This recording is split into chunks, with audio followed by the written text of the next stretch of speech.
إن الحمد لله نحمده ونستعينه ونستغفره ونعوذ بالله من شرور أنفسنا ومن سيئات أعمالنا من يهده الله فلا مضل له ومن يضلل فلا هادي له وأشهد أن لا إله إلا الله وحده لا شريك له وأشهد أن محمدًا عبده ورسوله أما بعد فإن خير الحديث كتاب الله وخير الهدي هدي محمد صلى الله عليه وسلم وشر الأمور محدثاتها وكل محدثة بدعة وكل بدعة ضلالة وكل ضلالة في النار يا أيها الذين آمنوا اتقوا الله حق تقاته ولا تموتن إلا وأنتم مسلمون يا أيها الناس اتقوا ربكم الذي خلقكم من نفس واحدة وخلق منها زوجها وبث منهما رجالا كثيرا ونساء واتقوا الله الذي تساءلون به والأرحام إن الله كان عليكم رقيبا يا أيها الذين آمنوا اتقوا الله وقولوا قولا سديدا يصلح لكم أعمالكم ويغفر لكم ذنوبكم ومن يطع الله ورسوله فقد فاز فوزا عظيما رب اشرح لي صدري ويسر لي أمري واحلل عقدة من لساني يفقهوا قولي واجعل لي وزيرا من أهلي اللهم انفعنا بما علمتنا وعلمنا ما ينفعنا وزدنا علما أعوذ بالله السميع العليم من الشيطان الرجيم من همزه ونفخه ونفسه بسم الله الرحمن الرحيم ومن الليل فتهجد به نافلة لك عسى أن يبعثك ربك مقاما محمودا وقال الله تبارك وتعالى في مقام آخر ورفعنا لك ذكرك ہر قسم کی حمد و ثنا، بڑائی، کبریائی، یکتائی، بادشاہی، شہنشاہی اللہ رب العالمین کی ذات کے لیے خاص ہے، جو علی کل شیء قدیر ہے، فعال لما یرید ہے، ہر چیز پر وہ قادر ہے، جو وہ چاہتا ہے وہ کرتا ہے۔ درود و سلام امام الانبیاء خاتم النبیین رحمۃ للعالمین جناب محمد رسول اللہ صلی اللہ علیہ وسلم کی ذات گرامی پر خاص۔ بخشش و رحمت کی دعا صحابہ کرام، اہل بیت، تابع نظام، اولیاء کرام، محدثین نظام اور بزرگان دین کے لیے۔ حمد و ثنا کے بعد میرے قابل احترام بزرگوں، ساتھیوں، دوستوں، میری ماں اور بہنوں،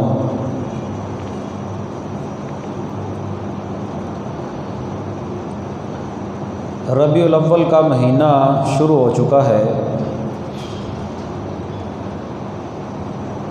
ربیع الاول کے مہینے میں نبی پاک صلی اللہ علیہ وسلم کی ولادت باسعادت اور نبی پاک صلی اللہ علیہ وسلم کی وفات بھی ربیع الاول کے مہینے میں ہے۔ چونکہ سرکاری سطح پر ہمارے ہاں ملک پاکستان میں یہ دن جو ہے وہ منایا جاتا ہے،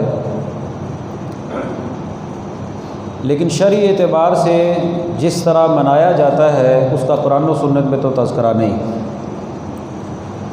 لیکن ہاں جن چیزوں کا تذکرہ قرآن و سنت میں موجود ہے، اللہ کی قسم اگر صرف وہی تذکرہ قرآن و سنت کا بیان کر دیا جائے نا تو اللہ تعالیٰ نے اپنے نبی کو جو مقام اور شان دیا ہے نا اس کی مثال ہی کوئی نہیں۔ اگر صرف وہ تذکرہ کر دیا جائے جو نبی پاک صلی اللہ علیہ وسلم نے خود اپنے لیے بیان کیا، جو قرآن نے بیان کیا۔ ہمارے اوپر ایک اعتراض یہ ہوتا ہے کہ اہل حدیث نبی پاک صلی اللہ علیہ وسلم کی شان کے منکر ہیں، شان نہیں بیان کرتے، نبی پاک صلی اللہ علیہ وسلم کا مقام نہیں بیان ہوتا۔ اللہ کی قسم صحیح معنوں میں اگر نبی پاک کا قولی اور عملی طور پر جو شان اور مقام بیان کرنے والے ہیں وہ الحمدللہ ہم ہی ہیں۔ ویسے تو ہر مسلمان کے دل میں نبی پاک صلی اللہ علیہ وسلم کی شان اور مقام، آپ کا مرتبہ، آپ کا مقام، اس سے بڑھ کر کوئی چیز نہیں۔ اور نبی پاک صلی اللہ علیہ وسلم نے فرمایا تھا، میرے بعد آنے والے لوگوں میں ایک وقت ایسا ہوگا کہ اگر کسی بندے کو تم یہ کہو کہ اپنے سب کچھ جان، مال، اولاد، ہر چیز کے بدلے صرف میں محمد کا دیدار اسے نصیب ہو جائے تو وہ کر گزرے گا صلی اللہ علیہ وسلم۔ یہ اللہ کے فضل و کرم سے امت محمدیہ کی شان ہے اور ہمارا ایمان ہے، ہم میں سے ہر ایک کا یہ ایمان ہے کہ نبی پاک صلی اللہ علیہ وسلم کی زیارت ہمارے لیے ہر چیز سے بڑھ کر ہے۔ وہ بندہ تو مومن ہی نہیں جس کے دل میں نبی پاک صلی اللہ علیہ وسلم کا شان، مقام ہر چیز سے بڑھ کر ہے ہی نہیں۔ وہ پہلی چیز تو یہ اللہ کے فضل و کرم سے وہ مسلمان ہی کیسا مسلمان ہے جو نبی پاک صلی اللہ علیہ وسلم کی شان اور مقام کو جو ہے وہ نہیں مانتا، آپ کے مرتبے کو نہیں مانتا، آپ کے مقام کا اقرار نہیں کرتا۔ حضرت عمر رضی اللہ تعالیٰ عنہ نے نبی پاک سے کہا تھا، یا رسول اللہ آپ مجھے ہر چیز سے بڑھ کر جو ہے وہ پیارے ہیں سوائے میری جان کے، میری جان کے علاوہ آپ مجھے ہر چیز سے بڑھ کر ہیں۔ نبی پاک نے فرمایا تھا، عمر تیرا ایمان مکمل نہیں۔ کسے کہا؟ جو ایمان اور تقوی کے پہاڑ ہیں، وہ عمر جن کے متعلق خود رسول اللہ فرماتے ہیں، عمر جس گلی سے تو چلا جائے نا شیطان بھی اس گلی سے رستہ تبدیل کر لیتا ہے۔ ان کو نبی پاک کہہ رہے ہیں، عمر آپ کا ایمان مکمل نہیں۔ پھر جب حضرت عمر کو بات سمجھ آئی نا تو کہنے لگے، یا رسول اللہ آپ مجھے میری جان سے بھی بڑھ کر ہیں۔ آپ نے فرمایا اب تیرا ایمان مکمل ہے عمر۔ جس بندے کو رسول اللہ اس کی جان سے بڑھ کر عزیز نہیں نا، وہ بندہ مومن ہی نہیں۔ ہمارا تو یہ ایمان ہے۔ میں نبی پاک صلی اللہ علیہ وسلم کی شان کے متعلق چند ایک فضائل، کیونکہ ربیع الاول کا مہینہ ہے، ماحول بھی ہے اور تذکرہ بھی چلتا رہتا ہے، جو آپ صلی اللہ علیہ وسلم کی صحیح شان قرآن و سنت میں بیان ہوئی ہے نا، تھوڑے سے وقت میں چند ایک چیزیں آپ کے سامنے بیان کرنا چاہتا ہوں، اور اس میں ہمارے لیے جو سبق ہے نا، ہمارا نبی پاک کے ساتھ تعلق کس طرح مضبوط ہو سکتا ہے اور ہم وہ مقام کس طرح پا سکتے ہیں جو نبی پاک نے بتلایا ہے۔ یہ چند چیزوں پر آپ نے غور کرنا ہے۔ آپ جانتے ہیں کسی بھی آدمی کے مقام اور مرتبے اور منصب کے لیے نا اگر آپ دیکھتے ہیں نا تو سب سے پہلے اس بندے کا خاندان دیکھتے ہیں۔ ہم نے بھی اپنی بہن بیٹیوں کا کہیں رشتہ کرنا ہو نا تو ہم دیکھتے ہیں یہ خاندان کیسا ہے، یہ لوگ کیسے ہیں۔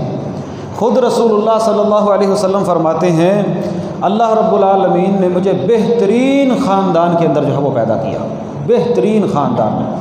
حدیث میں آتا ہے اللہ کے نبی فرماتے ہیں ان اللہ اصطفیٰ من ولد ابراہیم اسماعیل، اللہ تعالیٰ نے آدم کی اولاد ابراہیم کی اولاد سے اسماعیل کو چن لیا، یعنی کہ پہلے سلسلہ حضرت آدم سے حضرت ابراہیم پر آیا، پھر حضرت ابراہیم کے بیٹوں میں سے اللہ نے حضرت اسماعیل کے بیٹے کو چن لیا۔ وَمِن وَلْدِ اسماعیل بنی کنانا، اور بنی اسماعیل میں سے آگے چل کر ان کے بیٹے ہیں کنانا، اللہ نے ان کو چن لیا، ان کے خاندان کو۔ فرمایا وَاصْطَفَىٰ مِن بنی کنانا، اللہ نے مجھے بنی کنانا سے جو ہے وہ چن لیا، اور بنی کنانا میں سے کیا ہے؟ فرمایا قریشن، آگے ان کی اولاد میں سے ایک قریش نامی شخص ہے، قریش کو چن لیا خاندان کو۔ فرمایا وَاصْطَفَىٰ مِن قریش بنی ہاشم، اور پھر قریش کے قبیلے اور خاندان سے اللہ نے بنو ہاشم کے خاندان کو چن لیا، اور پھر بنو ہاشم کی اولاد میں سے فرمایا وَاصْطَفَانِي مِن بنی ہاشم، اور پھر بنی ہاشم میں سے اللہ رب العالمین نے میں محمد صلی اللہ علیہ وسلم کو جو ہے وہ چن لیا۔ آگے بنو ہاشم کی آگے جو ہے وہ اولاد ہیں، ان میں سے عبد المطلب ہیں، عبد المطلب میں سے پھر عبداللہ ہے، پھر عبداللہ میں سے جو ہے وہ محمد رسول اللہ ہے صلی اللہ علیہ وسلم۔ میرے پاس تفصیل کا اتنا وقت نہیں، یقین کریں یہ جو خاندان آپ نے اپنا نسب بیان کیا ہے نا، جو رسول اللہ صلی اللہ علیہ وسلم نے بیان کیا ہے، اگر اس خاندان کے فضائل آپ تاریخ مکہ میں پڑھ لینا تو یہ وقت پورا ہو جائے کہ سردار عبد المطلب کا کتنا مقام اور مرتبہ تھا مکے والے لوگوں کے ہاں، سردار عبد المطلب کے والد ہاشم کا کتنا مقام اور مرتبہ تھا عرب کے ہاں، ان لوگوں کے ہاں۔ یہ لوگ اس وقت بھی دور جاہلیت میں بھی ہاشم کو ہاشم پتہ کیوں کہا جاتا ہے؟ توڑنے والے کو ہاشم کہا جاتا ہے، کسی چیز کو توڑنا۔ یہ اس وقت بھی بیت اللہ کے متولی تھے جب رسول اللہ صلی اللہ علیہ وسلم ابھی دنیا میں نہیں آئے تھے، یہ اس وقت بھی لوگ بیت اللہ کی خدمت کرتے تھے۔ ہاشم کو ہاشم اس لیے کہا جاتا ہے کہ یہ حاجیوں کی خدمت کرنے کے لیے نا روٹی کے ٹکڑے توڑ توڑ کر نا کسی چیز میں بھگو کر جو ہے وہ حاجیوں کی خدمت کیا کرتے تھے، یعنی کہ نیکیوں میں اور نسب میں اور اس خاندان کے نام میں، اور اللہ تعالیٰ نے جس خاندان کو رسول اللہ کے لیے چن لیا یہ لڑی اوپر سے ساری کی ساری جو ہے وہ مبارک، اور خاندان بھی بڑا مبارک ہے۔ اور پھر نبی پاک صلی اللہ علیہ وسلم نے فرماتے ہیں اللہ تعالیٰ نے، اللہ رب العالمین نے مکے میں نبی پاک صلی اللہ علیہ وسلم کو پیدا کیا، آپ صلی اللہ علیہ وسلم کا سارا پیدا ہونے کا منظر، اور پھر جب تھوڑے سے بڑے ہوئے نا عربوں کے ہاں دودھ پلانے کے لیے نا آب و ہوا، کھلی آب و ہوا کا انتظام جو ہے وہ کرتے تھے۔ نبی پاک صلی اللہ علیہ وسلم نے بھی کئی عورتوں نے دودھ پلایا ہے، جن میں سے مشہور ہیں حضرت حلیمہ۔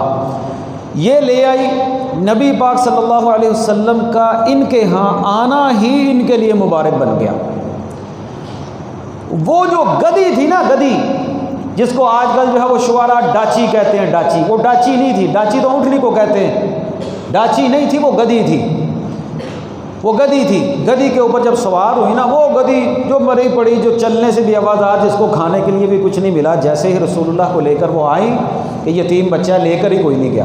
یا اللہ جن کے والدین ہیں ان کے سروں پر ہمیشہ جو ہے اے اللہ تا دیر ان کا سایہ ان کے سروں کے اوپر جو ہے وہ قائم رکھنا، ہمیشہ زندہ رہنے والی تیری ذات ہے، تو ہمارے والدین کی عمروں کے اندر برکت پیدا فرما، جن کے فوت ہو گئے ہیں اے اللہ ان کے لیے اعلیٰ علیین اور جنتوں کے اندر جگہ پیدا فرما۔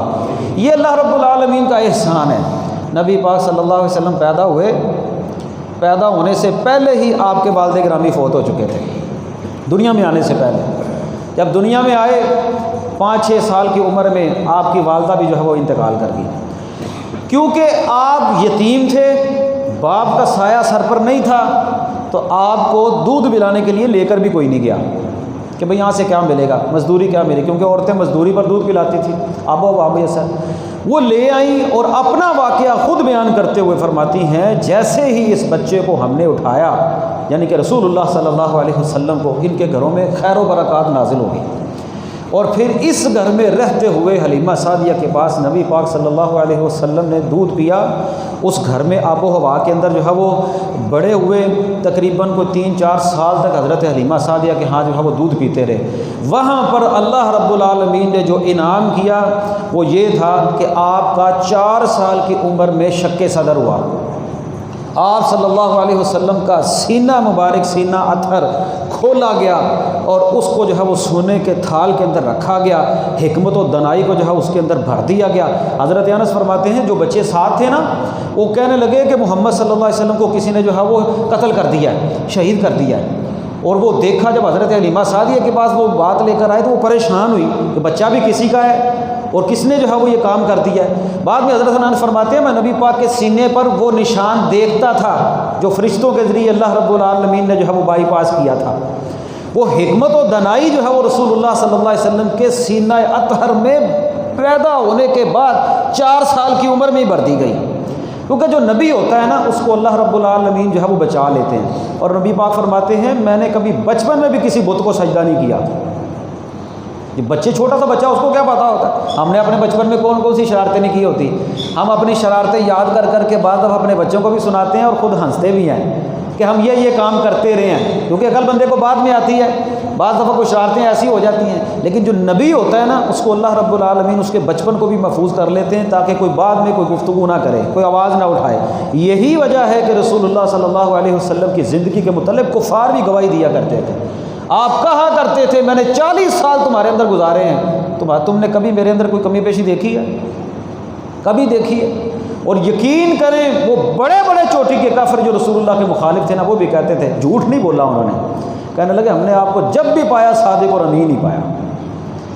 اور پھر ایک مرتبہ جب نبی پاک صلی اللہ علیہ وسلم کا معراج ہوا نا، معراج سے پہلے رسول اللہ صلی اللہ علیہ وسلم کا سینہ مبارک کھولا گیا، حکمت و دنائی، کیونکہ بہت ساری چیزیں اللہ رب العالمین نے نبی پاک کو دکھانی تھی، جنت اور جہنم دکھائی، سارے فضائل، اور شروع سے لے کر آخر تک جتنے بھی نبی آئے ہیں نا یہ جو معراج کا سلسلہ ہے نا ایسی فضیلت کسی نبی کو نہیں ملی صلی اللہ علیہ وسلم، کہ ایک تو حکمت و دانائی بھری گئی، اور پھر زمزم کے ساتھ سینہ مبارک کو دھویا گیا، اور پھر 7 آسمانوں کی سیر کروائی گئی، پھر جنت اور جہنم دکھائی گئی، نبیوں کو دیکھا، پھر ایسے فضائل دیکھے، جنت کی سیر بھی کی، جہنم کے منظر بھی دیکھے۔ یہ اصل میں نبی پاک صلی اللہ علیہ وسلم کو جانے سے پہلے ہی مضبوط کر دیا گیا تھا کہ اتنے ایسے واقعات جو ہے وہ رونما ہے۔ اور جب نبی پاک صلی اللہ علیہ وسلم پر قرآن مجید کی آیات نازل ہوئی نا، بعض صورتوں کے متعلق نبی پاک فرماتے تھے مجھے ان صورتوں نے بوڑھا کر دیا ہے۔ جن صورتوں میں جہنم کا ذکر ہے، جن صورتوں میں اللہ کے عذابوں کا ذکر ہے نا، آپ کہا کرتے تھے مجھے ان صورتوں نے جو ہے وہ بوڑھا کر دیا ہے۔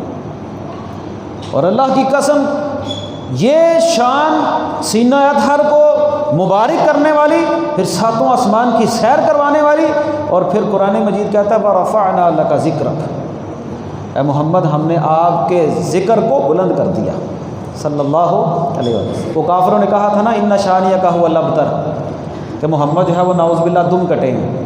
دم کٹے کا مطلب کیا؟ نبی پاک کے جو بیٹے تھے نا یہ اللہ رب العالمین نے دیے دنیا میں، بعد نے 4 لکھا ہے، بعد نے 3 لکھا ہے، بعد نے کہا ہے کہ 2 کے ہی 4 نام تھے، بہرحال 3 بیٹے نبی پاک صلی اللہ علیہ وسلم کے، طیب، طاہر، عبداللہ، قاسم، یہ نام ملتے ہیں حدیث میں۔ آپ صلی اللہ علیہ وسلم کے سارے بیٹے دنیا میں ہی اللہ تعالیٰ نے دے کر واپس لے لیے۔ اولاد کے اوپر کسی کا زور نہیں چلتا۔ جہاں پر اس عقیدے کو سمجھ لیں، بندے کی مرضی کے مطابق دنیا میں اولاد نہیں ہوتی۔ آپ چاہیں آپ کے پاس بیٹے ہوتے رہے، نہیں ہو سکتے۔ آپ چاہیں آپ کے پاس بیٹیاں ہوتی رہے، نہیں ہوتی۔ ایسے لوگ ہیں جو بیٹا مانگتے ہیں ان کو بیٹیاں ہوتی چلی جاتی ہیں۔ بعض لوگ ایسے ہوتے ہیں بیٹیاں ہی پیدا ہوتی ہیں، بیٹا ہی کوئی نہیں ہوتا، اور بعض لوگ ایسے ہوتے ہیں جن کے پاس کچھ بھی نہیں ہوتا، یہاں پر کوئی بھی پہلوان نہیں۔ یہ اللہ کی مرضی پر منحصر ہے، جسے اللہ چاہے بیٹے دے دے، جسے اللہ چاہے بیٹیاں دے دے، جسے اللہ چاہے کچھ بھی نہ دے۔ نہ اس میں کسی مرد کا قصور، نہ اس میں کسی عورت کا قصور، بلکہ میں تو بار بار یہ کہتا ہوں کہ اس میں یہ خواتین اکثر ہمارے گھروں میں، اللہ جانتا ہے 1 سال گزرتا نہیں عورتوں کو اور مردوں کو تانے دینے شروع کر دیتے ہیں، وہ لان تان ہونے شروع ہو جاتی ہے، وہ بیچارے ڈاکٹروں کے پاس ہی پھرتے رہتے ہیں، کوئی حکیموں کے پاس ہی ٹائم ضائع کر لیتے ہیں، بیمار ہو جاتے ہیں، وہ لوگوں کا ایک پریشر ایسا ہوتا ہے، پریشان ہو جاتے ہیں۔ بھائی اگر یہ چیز بندے کے بس میں ہوتی تو رسول اللہ کی محبوب ترین بیوی ہے امی عائشہ، ہے کہ نہیں؟ نبی پاک کے اولاد امی عائشہ کے بطن سے ہے، کتنی اولاد ہے؟ نہیں، تو اس میں کیا امی عائشہ کا کوئی قصور تھا؟ اللہ کی مرضی ہے۔ نبی پاک کی ساری اولاد جو صلبی اولاد تھی وہ حضرت خدیجہ کے بطن سے پیدا ہوئی، اس میں تو کسی کا یہ تو کوئی بات نہ ہوئی، یہ تو اللہ رب العالمین کی مرضی ہے۔ ہاں ہم دعا کرتے ہیں یا اللہ جن کے پاس اولاد نہیں ان کو نرینہ اولاد عطا فرما، تیرے سامنے کوئی کام مشکل نہیں ہے اللہ، یہ تو اللہ کی مرضیاں ہیں نا۔ اللہ نے بیٹے دیے نبی پاک صلی اللہ علیہ وسلم کو، بیٹا کس کی چاہت نہیں محبت ہوتی ہے، المال والبنون زینت الحیات الدنیا، مال اور بیٹے دنیا کی زینت ہے۔ نبی پاک کا بیٹا جب ابراہیم فوت ہوا نا تو آپ کی آنکھوں سے آنسو آ گئے، اولاد تو اولاد ہوتی ہے نا، بیٹا تو بیٹا ہوتا ہے نا، چاہے نبی کیوں نہ ہو، آنسو آ گئے۔ صحابی کہنے لگے یا رسول اللہ آپ رو رہے ہیں؟ نبی پاک فرمانے لگے کہ یہ اللہ کی رحمت ہے آنسو، اس سے اللہ نے منع نہیں کیا، ہاں واویلا کرنے سے اللہ تعالیٰ نے منع کیا ہے، آنکھوں میں آنسو ضرور ہیں لیکن لا نقول الا ما یرضی ربنا، ہم تو صرف وہی بات کہیں گے جس سے ہمارا رب جو ہے وہ راضی ہو جائے۔ اللہ تیری رضا پر راضی، تیری امانت تھی تو نے واپس لے لی، ہم نے بھی تیری پاس ہی جانا ہے، ہم نے بھی فوت ہو جانا ہے۔ نبی پاک کا بیٹا جب فوت ہوا نا سارے ایک ایک کر کے فوت ہو گئے، بیٹیاں زندہ تھیں، لوگوں نے کہنا شروع کر دیا کافروں نے کہ نعوذ باللہ محمد تو تم کٹے، ان کا تو نام ہی لینے والا باقی پیچھے کوئی نہیں ہے، ان کا تو خاندان ہی کوئی نہیں ہے، ان کا تو نسب ہی کوئی نہیں ہے۔ تو اللہ رب العالمین نے آیت نازل کی انا اعطیناک الکوثر فصل لربک وانحر ان شانئک هو الابتر، اے محمد آپ کے دشمن جو ہیں وہ دم کٹے ہیں، ان کا نام لینے والا کوئی نہیں ہوگا، بلکہ یہ ورفعنا لک ذکرک، اس کے برعکس ہم نے آپ کے ذکر کو بلند کر دیا۔ اللہ کی قسم 1500 سال گزر گئے ہیں، آج بھی ہم میں سے ہر بندہ نبی پاک صلی اللہ علیہ وسلم کے ساتھ شدت سے محبت کرتا ہے۔ آپ اذان دیکھ لیں، آپ نماز دیکھ لیں، آپ درود دیکھ لیں، اللہ کے فضل و کرم سے ہر جگہ پر نبی پاک اور آپ کی آل کا نام ہی آ رہا ہے۔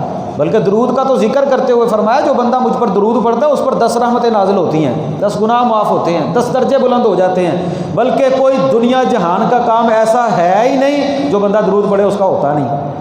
اللہم صلی وسلم علی نبینا محمد صلی اللہ علیہ وسلم۔ اور لوگ کہتے ہیں کہ اہل حدیث درود کے منکر ہیں، اور اللہ کے بندو ہم تو محبت کے ساتھ نبی پاک صلی اللہ علیہ وسلم پر درود پڑھتے ہیں اور اس کو نیکی سمجھتے ہیں، اس کے فضائل بیان کرتے ہیں۔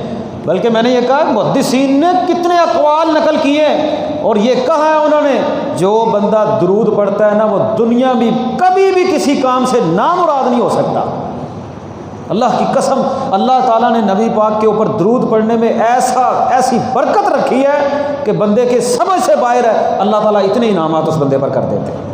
یہ نبی پاک صلی اللہ علیہ وسلم کی شان ہے۔ ورفعنا لک ذکرک، اے محمد ہم نے آپ کے ذکر کو جو ہے وہ بلند کر دیا۔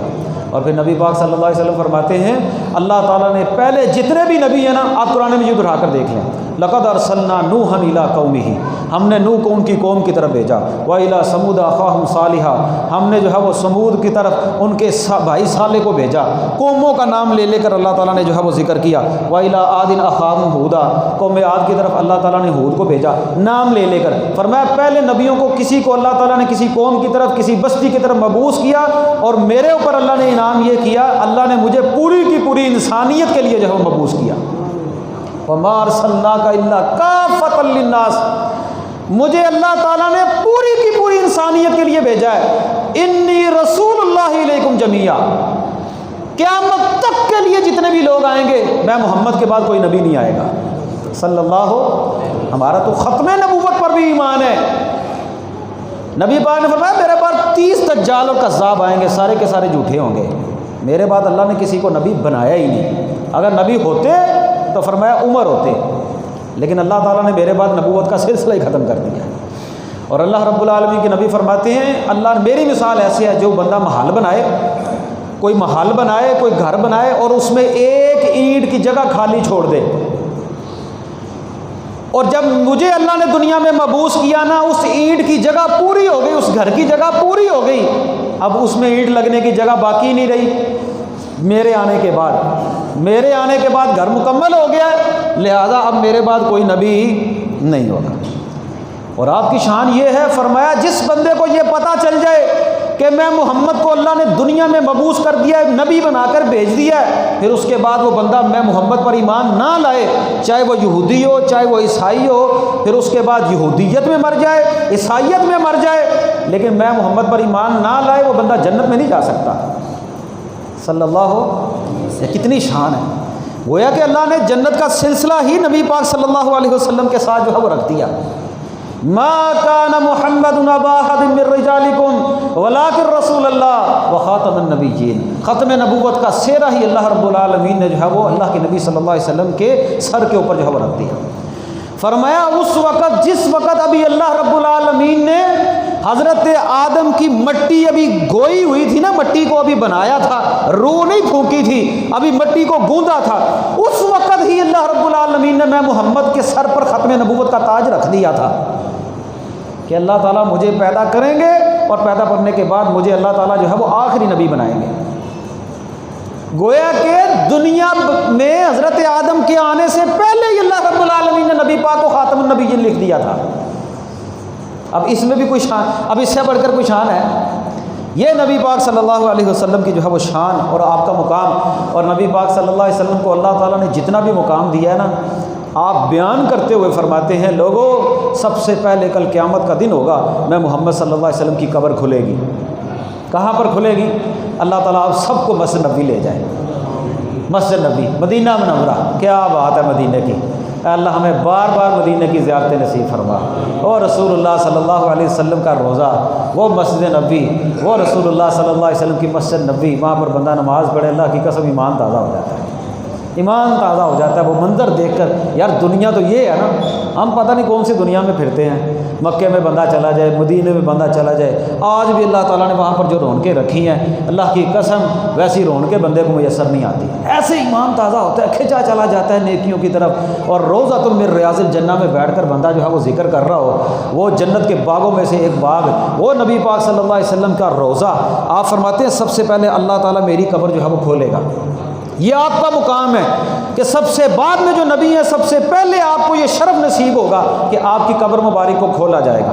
رسول اللہ صلی اللہ علیہ وسلم جو ہے وہ قبر مبارک سے باہر رہیں گے، اور فرمایا قیامت کا دن ہوگا، انا سید الناس یوم القیامہ، قیامت کے دن میں ساری کی ساری انسانیت کا سردار ہوں گا۔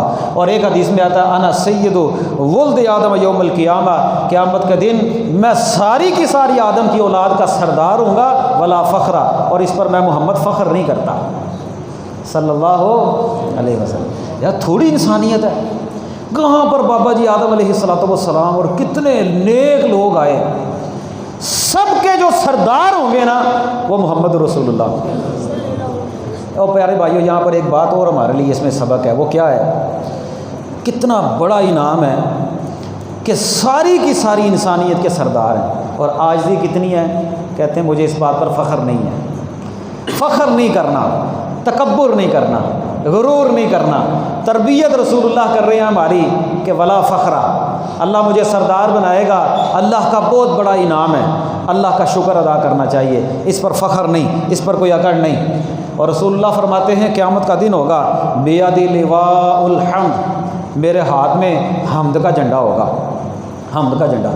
عربوں کے اندر نا ایک رواج تھا، عربوں کے اندر وہ رواج یہ تھا کہ جو سب سے معزز بندہ ہوتا نا اس بندے کو جھنڈا پکڑایا جاتا، اس کو جھنڈا پکڑاتے۔ جنگوں کے اندر بھی اسی طرح سلسلہ تھا، بڑے ہی معزز بندے کو جھنڈا پکڑایا جاتا کہ یہ جھنڈا، اور جھنڈے کے اوپر ہی جنگوں کی فتح اور شکست کا پتہ چلتا تھا کہ بھئی آپ کا جھنڈا ہی نیچے کر کے کافر دوسرا جھنڈا اوپر کر دیں تو یہ سمجھتے تھے لوگ کہ بھئی یہ غالب آ گئے ہیں، مسلمانوں کا جھنڈا نیچے ہو گیا یا کافروں کا جھنڈا نیچے ہو گیا۔ اور کئی احادیث میں یہ بھی آتا ہے کل کا دن ہوگا، خیبر کے موقع پر نبی پاک نے فرمایا تھا میں ایسے بندے کے ہاتھ میں جھنڈا دوں گا جس کے ہاتھ پر اللہ تعالیٰ خیبر کو فتح کر دے گا، جس کے ہاتھ پر اللہ تعالیٰ خیبر کو فتح کر دے گا۔ جھنڈا ایک علامت ہوتی ہے، اللہ کے نبی فرماتے ہیں بیدی لواء الحمد، میرے ہاتھ میں جھنڈا ہوگا حمد کا جھنڈا، آدم فمن دونہ تحت لواء یوم القیامہ، بابا جی آدم علیہ السلام تمام انسانیت کے ابا جان، پہلے پیغمبر اور نبی، پھر اس کے بعد اللہ کے نبی فرماتے ہیں جتنے بھی نبی جتنے بھی لوگ سارے کے سارے اس جھنڈے کے نیچے ہوں گے، سارے کے سارے اس جھنڈے کے نیچے ہوں گے۔ اللہ مجھے وہ جھنڈا عطا کرے گا، کون سا جھنڈا عطا کرے گا؟ بیدی لواء الحمد، لواء کہتے ہیں جھنڈے کو، حمد کہتے ہیں تعریف والا جھنڈا۔ اللہ تعالیٰ نبی پاک کو جو جھنڈا عطا کریں گے نا، اس کا نام بھی حمد ہوگا، اس کا نام بھی کیا ہوگا؟ حمد ہوگا۔ وہ کیوں نہ حمد والا جھنڈا اللہ تعالیٰ عطا کرے۔ نبی پاک صلی اللہ علیہ وسلم نے اللہ کی قسم دنیا میں اللہ کی حمد بیان کرنے کا حق ہی بیان کر دیا، حق ہی بیان کر دیا، حق ہی ادا کر دیا۔ اللہ رب العالمین کی جو ہے وہ اللہ رب العالمین کی بزرگی بیان کرنے کا، اللہ کی حمد بیان کرنے کا، اللہ کی تعریف بیان کرنے کا نبی پاک صلی اللہ علیہ وسلم نے حق بھی ادا کر دیا۔ کتنی اللہ کی حمد بیان کرتے، کتنی اللہ کی تعریف بیان کرتے، کتنے اللہ رب العالمین کے سامنے کھڑے ہو کر یہ باتیں کرتے۔ امی عائشہ فرماتی ہیں اللہ کے نبی کے پاؤں سوج جاتے، پاؤں سوج جاتے کھڑے ہو کر اللہ رب العالمین کے سامنے قرآن پڑھتے پڑھتے۔ اور ساری عمر میں کبھی ہمارے ساتھ ایسا معاملہ نہیں پیش آیا کہ ہم نے اتنا لمبا قیام کیا ہو کہ ہمارے پاؤں سوج جائیں۔ امی عائشہ کہتی ہیں یا رسول اللہ اللہ نے آپ کے سارے گناہ معاف کر دیے، اتنی فضیلت عطا کی ہے۔ کہا عائشہ میں اللہ کا شکر گزار بندہ نہ بن جاؤں، میں اللہ کا شکر نہ ادا کروں؟ کتنے انعامات، اور یقین کریں الحمدللہ حدیث میں آتا ہے جو بندہ الحمدللہ کہتا ہے تملا المیزان، اللہ کے ہاں جو میزان ہے نا، جو ترازو ہے، اللہ تعالیٰ اس کو نیکیوں کے ساتھ بھر دیتے ہیں۔ کہہ دو الحمدللہ، سبحان اللہ، کیا بات، اللہ تیری شان، اللہ تیری شان، سبحان اللہ، الحمدللہ، اللہ اکبر، لا الہ الا اللہ۔ جو بندہ یہ کلمات کہہ دیتا ہے وہ تو نامراد نہیں لوٹتا۔ نبی پاک فرماتے ہیں سبحان اللہ، اللہ کی تعریف کا ایک کلمہ جو بندہ سبحان اللہ کہتا ہے، اللہ رب العالمین جنت میں اس کے لیے ایک درخت لگا دیتے ہیں، اور وہ درخت اتنا بڑا درخت ہے کہ ایک بندہ 100 سال تک اس درخت کے نیچے چلتا رہے نا، درخت کا سایہ نہیں ختم ہوگا۔ اور نبی پاک نے کتنی شان بیان کی۔ اور چاہتے ہو نبی پاک صلی اللہ علیہ وسلم کے حمد کے نیچے، جھنڈے کے نیچے آ جائیں نا ہم لوگ، تو اللہ کی تعریف بیان کیا کریں، اللہ کی تعریف اس طرح بیان کیا کریں جس طرح رسول اللہ نے بتلائی ہے۔ سبحان اللہ، الحمدللہ، لا الہ الا اللہ، اللہ اکبر، اللہ کے سامنے جھک جانا، اللہ کے سامنے سجدے کرنا، اللہ رب العالمین کی تعریف بیان کرنا۔ اور خود رسول اللہ صلی اللہ علیہ وسلم فرماتے ہیں کل قیامت کا دن ہوگا، لوگ پریشان ہوں گے، کتنے پریشان ہوں گے، حساب نہیں شروع ہو رہا ہوگا، حساب نہیں شروع ہوگا۔ قیامت کے دن کی سختی، حشر کے میدان کی اتنی سختی، لوگ قبروں سے اٹھیں گے ایسے جیسے ٹڈیاں نہیں ہوتی، کأنہم جراد منتشر، قرآن کہتا ہے ٹڈیاں نہیں آتی، ٹڈیاں اس طرح تم قبروں سے اٹھے گے۔ وَنُفِخَ فِي الصُّورِ فَإِذَا هُم مِّنَ الْأَجْدَاثِ إِلَىٰ رَبِّهِمْ يَنْسِلُونَ۔ سورہ یاسین میں اللہ فرماتے ہیں جب سور پھونکا جائے گا تم اپنے اللہ کی طرف جو ہے وہ دوڑو گے، اور نکلیں گے لوگ ننگے ہوں گے، مرد اور عورت، کسی کی ہمت نہیں ہوگی کسی دوسرے کی طرف دیکھ لے۔ سورج جو ہے وہ 1 میل کے فاصلے پر ہوگا، گرمی اتنی ہوگی، ہر بندہ اپنے گناہوں کے پسینے میں، کوئی پاؤں تک، کوئی گھٹنے تک، کوئی ٹانگوں تک، کوئی یہاں تک، کوئی پورے کا پورا اپنے گناہوں میں ڈوبا ہوگا۔ اتنی گرمی ہوگی، سایہ کوئی نہیں ہوگا۔ اور پیارے بھائیو، دنیا میں یہ گرمی پڑے نا، سایہ کوئی نہ ہو، سورج کے سامنے کھڑے ہوں تو ہمیں پتہ چل جاتا ہے۔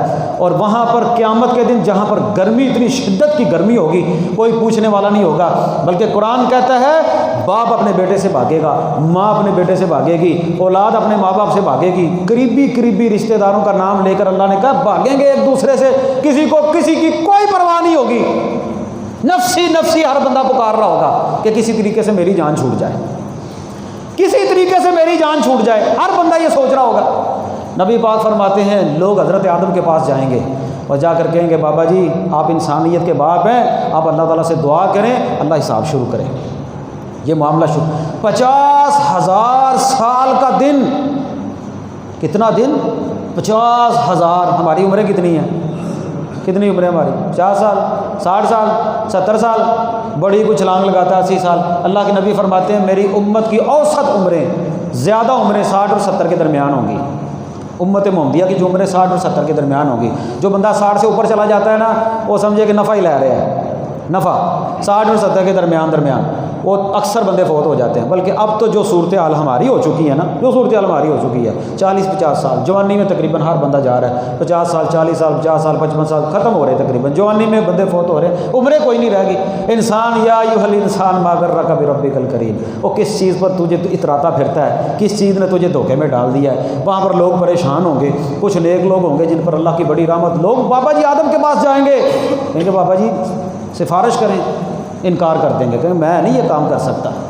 لوگ جو ہے وہ حضرت نوح کے پاس آئیں گے، حضرت نوح بھی انکار کریں گے، پھر لوگ حضرت موسیٰ کے پاس جائیں گے، حضرت موسیٰ بھی انکار کریں گے، لوگ حضرت عیسیٰ کے پاس آئیں گے، حضرت عیسیٰ بھی انکار کریں گے، پھر فرماتے ہیں اللہ کے نبی لوگ میں محمد کے پاس آئیں گے صلی اللہ علیہ وسلم، پھر میں اپنے اللہ کے سامنے سجدہ کروں گا،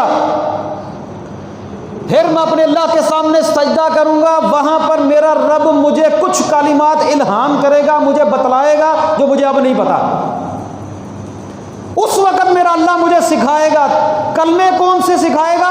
تعریف کے کلمے بتلائے گا، حمد کے کلمے اللہ مجھے بتلائے گا، میں وہاں پر اللہ کے سامنے سجدہ کروں گا۔ اور بد نصیب ہے وہ بندہ، اور جیسے دنیا میں اللہ کے سامنے سجدہ کرنا نصیب نہیں ہوتا، اور مسلمانوں کتنے بد نصیب ہیں ہم لوگ، اور ہمیں اذان پر بھی لبیک کہہ کر سجدہ کرنا نصیب نہیں ہوتا، وہاں پر بھی محمد رسول اللہ کو منائیں گے تو یہ سجدہ کر کے ہی منائیں گے۔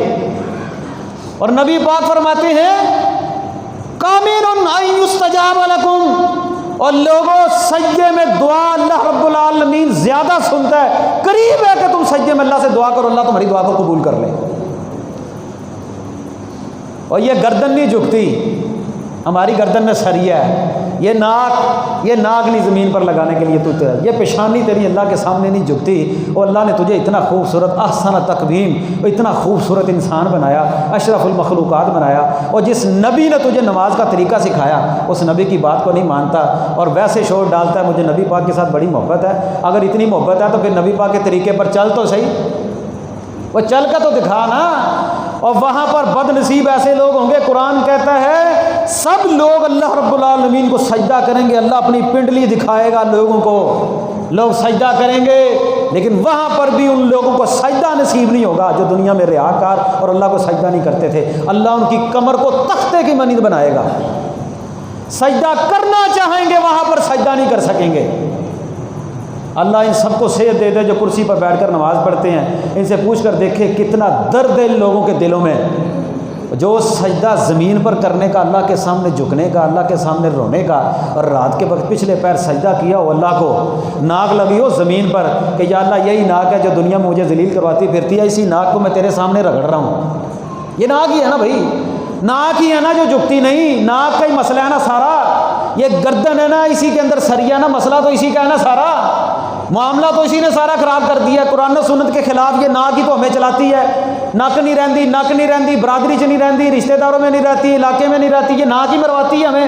ہم قرآن و سنت کے خلاف عمل کرتے اسی ناک کی وجہ سے ہیں۔ جب اسی ناک کو اللہ کے سامنے رگڑا ہو تو اللہ رب العالمین عاجزی کو پسند کرتے ہیں۔ نبی پاک نے دنیا میں بھی سجدے کیے، فرمایا قیامت کا دن ہوگا میرا اللہ مجھے وہاں پر کچھ کلمات سکھائے گا، میں اللہ کے سامنے سجدہ کروں گا، اس سجدے میں وہ کلمات پڑھوں گا، پھر اللہ رب العالمین میری دعا کو قبول کریں گے، اور پھر حساب کتاب شروع ہو جائے گا۔ اور وہ نبی جس نبی کی باتوں کا ہم پرواہ نہیں نہ کرتے، اور آپ فرماتے ہیں ہر نبی کی ایک دعا ایسی ہوتی ہے جس کو اللہ قبول کر لیتا ہے۔ ہر نبی نے اپنی دعا کا اختیار استعمال کیا، لیکن میں نے اپنی اس دعا کو اپنی امت کے لیے آخر کے اندر جو ہے وہ میں نے ذخیرہ کر لیا ہے۔ ہر بندہ نفسی نفسی کہہ رہا ہوگا، نبی پاک کہہ رہے ہوں گے ربی امتی ربی امتی، اے اللہ میری امت پر رحم فرما، اے اللہ میری امت پر رحم فرما۔ اور وہ نبی جو آخرت میں بھی ہمیں نہیں بھولے، ہم دنیا میں بھی بھول جائیں، ہم دنیا میں بھی بھول گئے نبی پاک، ہم نے دنیا میں نبی پاک کی باتوں کو پسے پوچھ ڈال دیا۔ بھئی حقیقی معنوں میں سیرت کا معنی تو یہ ہے نا، میلاد کا مطلب تو یہ ہے نا، خوشی کا مطلب تو یہ ہے بھئی نبی پاک کی سیرت کو اپنا لیا جائے، نبی پاک صلی اللہ علیہ وسلم کی زندگی کو اپنا لیا جائے، آپ کے طریقے کو اپنا لیا جائے، آپ کے طریقے کے مطابق جو ہے وہ زندگی گزار لی جائے۔ ہر نعرہ مارنے والا بندہ تو بے نماز ہے، حرمت رسول پر جان بھی قربان ہے۔ بھئی نبی پاک کی حرمت پر جان قربان کرنے کا مطلب یہ ہے کہ نبی پاک کی زندگی کے مطابق تو زندگی تو گزار پہلے، نہ ہمارا چہرہ نبی پاک کے چہرے کے مطابق، نہ ہمارا لباس نبی پاک کے لباس کے مطابق، نہ ہمارے گھر کا ماحول نبی پاک کے جو ہے وہ ماحول کے مطابق، نبی پاک کے طریقے کے مطابق، نہ ہمارے گھر کی خواتین پردہ کرتی، کوئی ایک کام نے میری خوشی جو ہے وہ دین کے مطابق نبی پاک کے طریقے کے مطابق، میرے بیٹے کی شادی آ جائے وہ نبی پاک کی مخالفت میں گزر جاتی ہے، میری بیٹی کی شادی آ جائے، بہن کی بیٹی آ جائے شادی آ جائے وہ نبی پاک کی مخالفت میں گزر جاتی ہے، مجھے کوئی غمی آ جائے وہ نبی پاک کی مخالفت میں گزر جاتی ہے، تو پھر کیسے ہم نبی پاک کے محب ہیں؟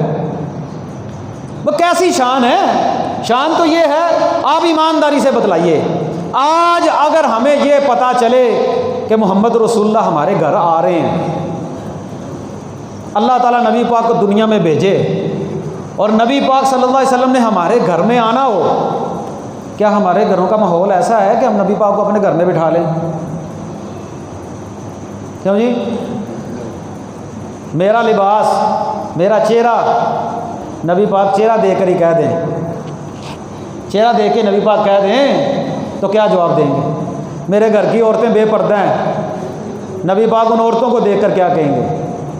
کیا کہیں گے؟ نبی پاک صلی اللہ علیہ وسلم میرے گھر کے اندر داخل ہو، ایڈی وڈی LCD لگی ہوئے اتنے گانے چلتے ہوں، فلمیں لگیاں ہوں، کیا کہیں گے؟ آج تو خیر ہم کہتے ہیں نا ہر عاشق کے گھر نبی پاک آتے ہیں، اور ان گھروں میں نبی پاک آ رہے ہیں، وہ ہمارے ان بے نمازوں کے گھروں میں نبی پاک، اللہ کے نبی فرماتے ہیں میں ان کے گھروں کو آگ لگا دوں، جو اذان سننے کے بعد مسجد میں نہیں جاتے، آئیں گے نبی پاک لیکن آگ لگانے، اللہ کے بندو نبی پاک تو کہتے ہیں ان گھروں کو آگ لگا دوں جو نماز نہیں پڑھتے اذان کے بعد۔ کیا ہمارے گھروں کا ماحول اس طرح کا ہے کہ ہم اللہ کے نبی کو اپنے گھر میں بٹھا لیں؟ صحابہ نبی پاک کی دعوت کرتے تھے نا، نبی پاک جاتے بھی تھے۔ وہ نعرے مارنے میں اور زندگی گزارنے میں بڑا فرق ہے، یہ ہمیں سوچنا پڑے گا۔ آج اگر ہم ایک وقت کے لیے یہ صرف سوچیں نا کہ نبی پاک ہمارے گھر میں نہیں آتے، ہم تو اپنے نبی کو اپنے گھر میں نہیں بلا سکتے، اس طرح کا ماحول ہے ہمارا۔ کیا ہماری شادیوں میں نبی پاک آ سکتے ہیں؟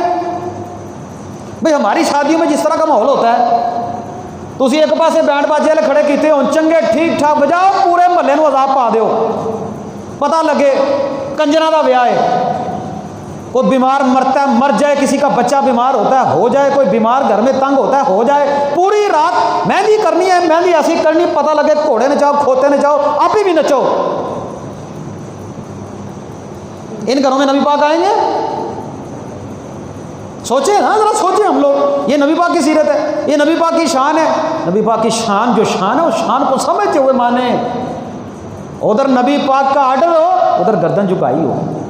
اللہ کی قسم، ایک صحابی کے بارے میں نا نبی پاک نے ایک مجلس میں یہ کہہ دیا کہ خریم صحابی بڑا اچھا ہے، صرف اس کے اندر نا دو کام ایسے ہیں، اگر وہ کر لینا تو کیا بات ہے۔ تعریف ہی کی، تعریف بیان کی، پیچھے بھی تعریف بیان۔ ایک کیا، اس کا تیمن تھوڑا سا نیچے رہتا ہے اور اس کے بال تھوڑے سے لمبے ہیں، تیمن تھوڑا سا نیچے رہتا ہے، بال تھوڑے لمبے ہیں۔ کسی نے جا کر کہہ دیا خریم فلاں مجلس میں رسول اللہ نے تیرے بارے میں یہ دو باتیں کہی ہیں کہ صرف تھوڑا سا تیمن نیچے ہوتا ہے اور تھوڑے سے بال زیادہ لمبے ہیں۔ وہ ہاتھ میں نا پتہ نہیں کوئی لوہے کا آلہ تھا، کسی کام کے لیے پکڑا ہوا تھا۔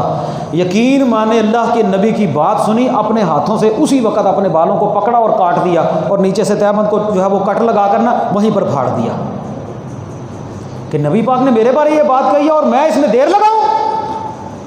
ادھر فرمان محمد ہو، ادھر گردن جھکائی ہو صلی اللہ علیہ وسلم۔ اللہ کے نبی فرماتے ہیں میں وہاں پر اللہ کی تعریف بیان کروں گا، سجدہ کروں گا۔ اللہ ہمیں بھی اپنے سامنے سجدہ کرنے کی توفیق عطا فرما۔ اے اللہ جی بھر کر سجدے کرنے کی توفیق عطا فرما۔ اے اللہ ہمیں موت دینا تو سجدے کی حالت میں موت نصیب فرمانا۔ لیکن سمجھنے والی لمحہ فکریہ یہ ہے، اگر ہم سجدہ کریں ہی نہ تو موت سجدے میں کیسے آئے گی؟ موت تو آئے گی، اس نے تو آ جانا ہے، وہ تو فیکٹری میں آ جائے، دکان میں آ جائے، کام کرتے آ جائے، آنا ہی تو ہے۔ لیکن جو کام بندہ کرتا ہے نا اسی کام پر بندے کی اخیر بھی ہوتی ہے۔ اگر سجدے کی محبت دنیا میں پیدا ہو جائے نا سجدہ کرنے کی، جب پریشانی آئے، جب غم آئے، جب تکلیف آئے، اللہ کے سامنے سجدہ کر، اس سجدے میں بندہ تکلیف کی حالت میں اللہ سے باتیں کرتا ہوا روح پرواز ہو جائے۔ اللہ کے نبی فرماتے ہیں جس حالت میں بندے کو موت آتی ہے اسی حالت میں بندہ اٹھے گا۔ سبحان اللہ، قیامت کے دن بندہ اٹھے اور اللہ کے سامنے سجدہ کر رہا ہو، اور مٹی بندے کے سر کے اوپر لگی ہو، یا اللہ یہ تیرے سامنے سر جھکا تھا، اللہ اپنی رحمت کر دے گا انشاءاللہ، اللہ ہمیں معاف کر دے گا۔ لیکن موت اچھی آنے کی علامتیں سجدے کی عالم میں۔ نبی پاک فرماتے ہیں وہاں پر بھی میں قیامت والے دن اللہ کے سامنے سجدہ کروں گا، سجدہ، اور اللہ مجھے کلمات سکھائے گا۔ کیا کلمات؟ دنیا میں بندہ پڑھتا ہے سبحان ربی یل اعلیٰ، سبحان ربی یل اعلیٰ، اے اللہ میرا رب بلند ہے، سبح اسم ربک الاعلیٰ، تعریف ہے ہی اس اعلیٰ کے لیے۔ اللہ اکبر، اللہ اکبر کبیرہ، سبحانک اللہم و بحمدک اشہد ان لا الہ الا انت، یا سبحانک اللہم و بحمدک استغفر اللہ و اتوب الیہ، استغفرک و اتوب الیہ، ساری تعریفات کے کلمے بندہ اپنی نماز میں سجدے کی حالت میں پڑھے، نبی پاک تعریف کریں گے اور اللہ رب العالمین جو ہے وہ حساب کتاب شروع کریں گے، نبی پاک پھر کچھ لوگوں کی سفارش بھی کریں گے، یہ اس مسئلے کو بھی سمجھ لیں پیارے بھائیوں۔ سفارش کا مطلب یہ ہے، اللہ کے نبی فرماتے ہیں کل قیامت کا دن ہوگا، اللہ رب العالمین جو ہے وہ مجھے سفارش کا حق دیں گے، عسیٰ ان یبعثک ربک مقاما محمودا، اللہ آپ کو جو مقام دیں گے نا وہ مقام محمود ہوگا، وہ شفاعت کبریٰ ہوگی، وہ امت کے جو کبیرہ گناہ کرنے والے بڑے بڑے لوگ جو جہنم میں جا چکے ہوں گے نا ان کے لیے بھی نبی پاک کی شفاعت ہوگی۔ لیکن یاد رکھیں وہ لوگ جو اللہ کی عبادت دنیا میں کرتے تھے، کوئی کمی پیشی ہو گئی، کمی ہو گئی، کوئی معاملہ ایسا ہو گیا، وہ جہنم میں چلے جائیں گے، نبی پاک ان کی سفارش کریں گے۔ لیکن جس بندے نے دنیا میں مخالفت کی ہوگی، نبی پاک کی بات نہیں مانی ہوگی، ہر کام میں شرک والا کام کیا ہوگا، اس بندے کو نبی پاک کی شفاعت نہیں ملنے والی۔ وسیلے کے لیے جس بندے نے سوال کیا ہوگا، اللہ کے نبی فرماتے ہیں جو بندہ میں محمد کے لیے وسیلے کا سوال کرے گا، کل قیامت کا دن ہوگا، اس بندے کے لیے میں محمد کی شفاعت لازمی ہوگی، میرے اوپر حق ہے۔ وہ وسیلہ کیا ہے؟ اللہ کے نبی فرماتے ہیں جو بندہ اذان سنتا ہے، اذان سننے کے بعد جو کلمات ہیں ویسے ہی پڑھتا ہے، پھر حی علی الصلاۃ کی جگہ لا حول ولا قوۃ الا باللہ، پھر اذان کے بعد مجھ پر درود پڑھتا ہے، اللہم صلی علی محمد وعلی آل محمد، درود ابراہیمی، پھر اس کے بعد بندہ کہتا ہے اللہم رب هذه الدعوۃ التامہ والصلاۃ القائمہ آت محمدا الوسیلۃ والفضیلہ وابعثه مقاما محمودا الذی وعدتہ، یہ دعا پڑھتا ہے، میرے لیے وسیلے کی دعا کرتا ہے، اللہ محمد صلی اللہ علیہ وسلم کو وسیلہ عطا فرما، مقام محمود عطا فرما، اور مقام محمود اور وسیلہ مقام جنت الفردوس میں جو اعلیٰ ترین مقام ہوگا نا اللہ کے عرش کے نیچے، وہ اللہ رب العالمین اپنے نبی کو عطا فرمائیں گے۔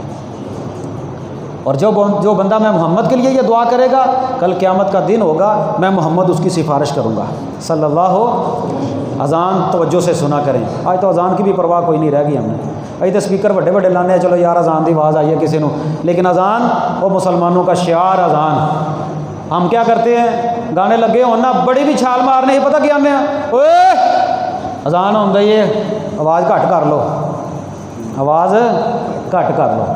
ہمارا ایمان یہ نہیں کہتا وہ بند کر لو، وہ خبیثو یہ بند کر لو، اور تواڈے تے رب دا قہر ٹوٹے، اور تمہیں اذان دی آواز نہیں سنتی، وہ ایمان اینا ہی مک گیا تہاڈا۔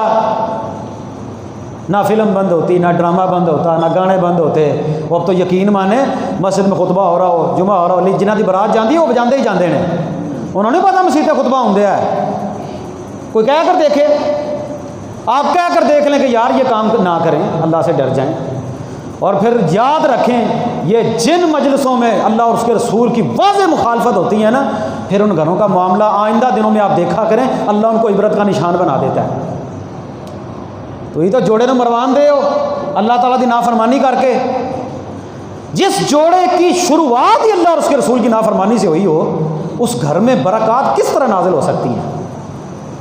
پھر بعد میں روتے ہیں بیٹھ کر، اور تم نے تو شروعات ہی اللہ کی نافرمانی سے کی، آندے نہیں اللہ یہی ہم دسی ہے نا لوگوں کو، ساڈے کو پیسے نے۔